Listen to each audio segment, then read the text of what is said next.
Hello दोस्तों, study bye Sunny में आपका स्वागत है।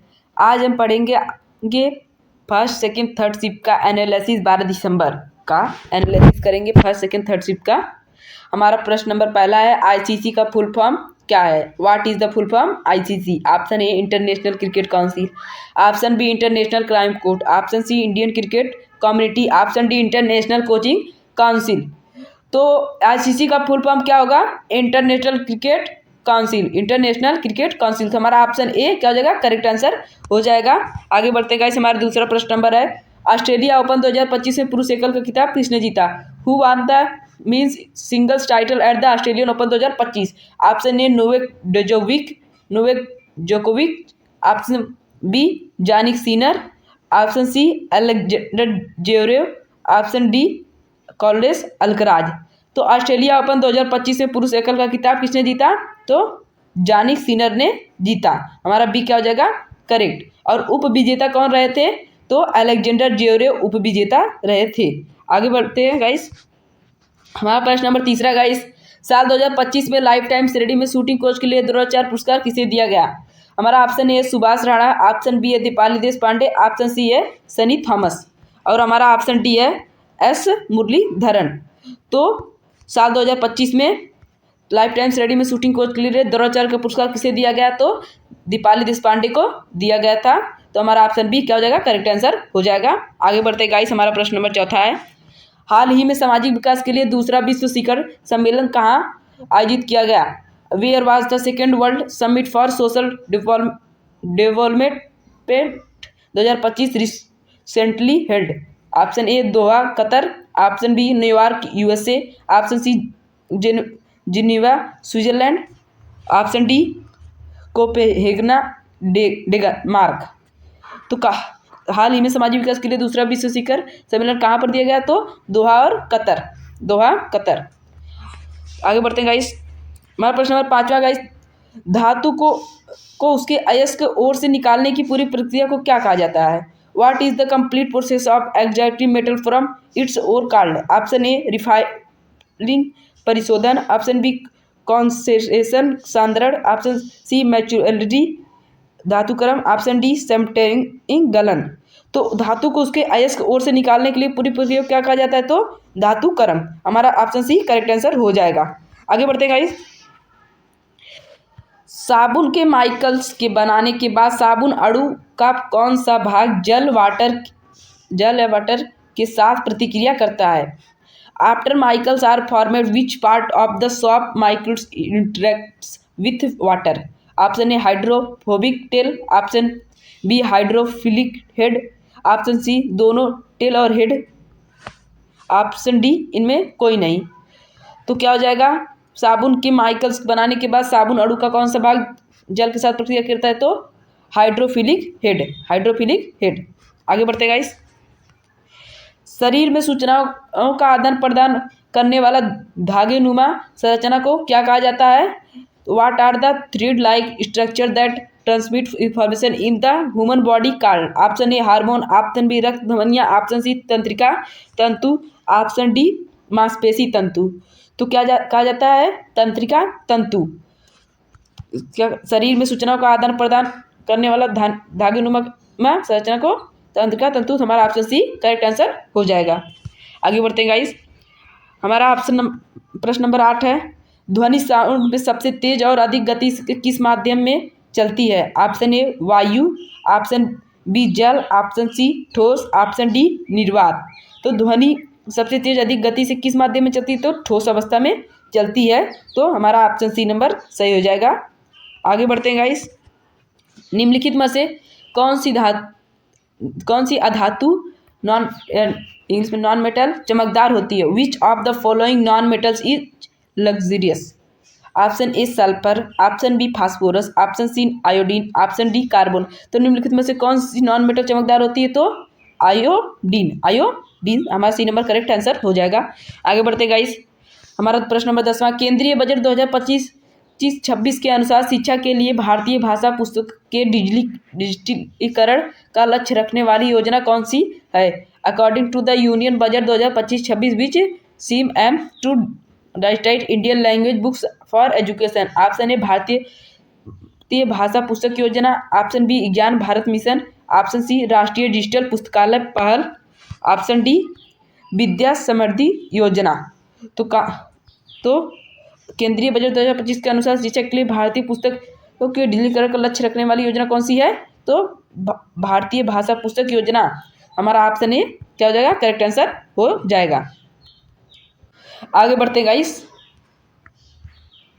हमारा प्रश्न नंबर 11 है, यदि प्रेगनेंसी गर्भावस्था में मां कुपोषित हो तो इसका मुख्य प्रभाव क्या होता है? ऑप्शन ए दूध उत्पादन बहुत अधिक होगा, ऑप्शन बी बच्चा बहुत भारी होगा, option C low birth weight baby होगा, ऑप्शन डी बच्चा जल्दी बोलना शुरू कर देगा।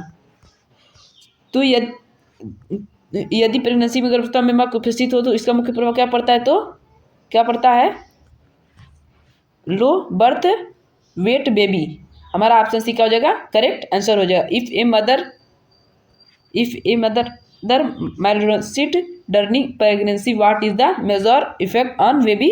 तो हमारा low birth weight baby will occur। हमारा option C number correct answer हो जाएगा।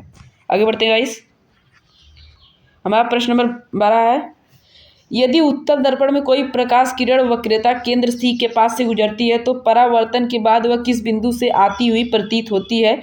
If a light ray passes near the centre of curvature C of a convex mirror from which point will to appear to diverge after reflection? Option A शीर्ष बिंदु, option B वक्रता केंद्र, option C focus, option D प्रधान अक्ष। तो यदि उत्तल दर्पण में कोई प्रकाश किरण वक्रता सी के पास से गुजरती है तो परावर्तन के बाद उस किस बिंदु से आती हुई प्रतीत होती है? तो वक्रता। किस बिंदु से? वक्रता बिंदु से। तो हमारा बी नंबर करेक्ट हो जाएगा। आगे बढ़ते हैं गाइस, हमारा प्रश्न नंबर 13 गाइस, किस प्रकार के दर्पण में वस्तु के बराबर आकार सेम साइज का प्रतिबिंब बनता है? ऑप्शन ए अवतल दर्पण, ऑप्शन बी समतल दर्पण, ऑप्शन सी उत्तल दर्पण, ऑप्शन डी कोई नहीं। तो किस प्रकार के दर्पण में वस्तु के बराबर आकार का प्रतिबिंब बनता है? तो समतल दर्पण में। किसमें? समतल दर्पण। हमारा बी नंबर क्या हो जाएगा? करेक्ट आंसर हो जाएगा। आगे बढ़ते गाइस, हमारा 14 नंबर प्रश्न है, मैग्नीशियम ऑक्साइड MgO का आणविक द्रव्यमान कितना होता है? What is the molecular mass of magnesium oxide MgO? Option A 40 gram mole, option B 24 gram mole, option C 16 gram mole, option D 56 gram mole. तो मैग्नीशियम ऑक्साइड MgO का आणविक द्रव्यमान कितना होता है? तो 40 ग्राम होता है। हमारा ऑप्शन ए क्या हो जाएगा? करेक्ट हो जाएगा। ऑप्शन ए करेक्ट हो जाएगा। आगे बढ़ते हैं गाइस, वह प्रश्न नंबर 15 गाइस, निम्नलिखित में से कौन सा पौधा एक लिंगीय है? Which of the following plants in unisexual? Option A सरसों, ऑप्शन बी मटर, ऑप्शन सी पपीता, ऑप्शन डी सूरजमुखी। तो निम्नलिखित में से कौन सा एक लिंगीय है? तो हमारा पपीता एक लिंगीय है। क्या? पपीता हमारा एक लिंगीय पौधा है। आगे बढ़ते गाइस, हमारा प्रश्न नंबर 16, ऑक्सीजन गैस O2 का आणविक द्रव्यमान कितना होता है? What is the molecular mass of oxygen gas O2? Option A 8 gram mole, option B 16 gram mole, option C 32 gram mole, option D 64 gram mole. Oxygen gas O2 का आणविक द्रव्यमान कितना होता है गाइस? तो O2 का आणविक द्रव्यमान होता है 32 ग्राम मोल। क्या होता है? 32 ग्राम मोल होता है। हमारा ऑप्शन सी क्या हो जाएगा? करेक्ट हो जाएगा। आगे बढ़ते हैं गाइस, हमारा 17 नंबर प्रश्न है, चिप्स के पैकेट में कौन सी गैस भरी जाती है? Which gas is filled in chips packet? Option A oxygen gas, option B carbon dioxide, option C nitrogen, option D hydrogen. तो चिप्स के पैकेट में कौन सी गैस भरी जाती है? तो नाइट्रोजन गैस चिप्स के पैकेट में भरी जाती है।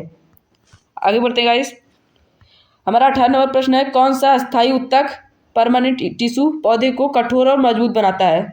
ऑप्शन ए है कोलोकाइमा, ऑप्शन बी है पैरकाइमा, ऑप्शन सी है स्केलकाइमा, ऑप्शन डी है xylem. Which permanent tissue marks the plants hard and strong? तो हमारा ऑप्शन सी स्कारलेकाइमा हो जाएगा। पौधे को कठोर और मजबूत बनाती है तो स्केलकाइमा। आगे बढ़ते हैं, हमारा 19 नंबर प्रश्न गाइस, पौधे की कोशिकाओं में माइटोकॉन्ड्रिया का प्रमुख कार्य होता है? ऑप्शन ए प्रकाश संश्लेषण में सहायता करता है, ऑप्शन बी ऊर्जा उत्पादन बनाना, ऑप्शन सी डीएनए नहीं होता है, इसमें डीएनए नहीं होता है, ऑप्शन डी क्लोरोफिल बनाना। तो हमारा क्या पौधे में कोशिका माइटोकॉन्ड्रिया का प्रमुख कार्य क्या होता है? What is the main function of mitochondria in plant cells? तो प्रकाश संश्लेषण में सहायता करता है, हेल्प इन फोटोसिंथेसिस। तो क्या हो जाएगा, प्रकाश संश्लेषण में सहायता करता है। हमारा ए नंबर करेक्ट हो जाएगा, ऑप्शन ए करेक्ट हो जाएगा। आगे बढ़ते हैं गाइस। हमारा प्रश्न नंबर 20वां है गाइस। जवाहरलाल नेहरू स्टेडियम नई दिल्ली में आयोजित पहली फिट इंडियन कार्निवल 2025 का उद्घाटन किसने किया? तो who inaugurated the first fit Indian carnival 2025 at Jawaharlal Nehru stadium in new Delhi? Option A doctor Mansukh Mandaviya, option B Narendra Modi, option C Ayushmann Khurana और ऑप्शन डी हमारा है अनुराग ठाकुर। तो जवाहरलाल नेहरू स्टेडियम नई दिल्ली में आयोजित पहली फिट इंडियन कार्निवल 2025 का उद्घाटन किसने किया? तो डॉक्टर मनसुख मांडविया ने किया, डॉक्टर मनसुख मांडविया ने किया। तो आशा करता हूँ कि आपको आज का वीडियो दोस्तों पसंद आया होगा, और ऐसी जानकारी जानने के लिए हमारे चैनल को जल्द से जल्द सब्सक्राइब करें। हम कोई भी हम रोज़ डेली इसके बारे में हम आपको पढ़ाते चल जाएंगे।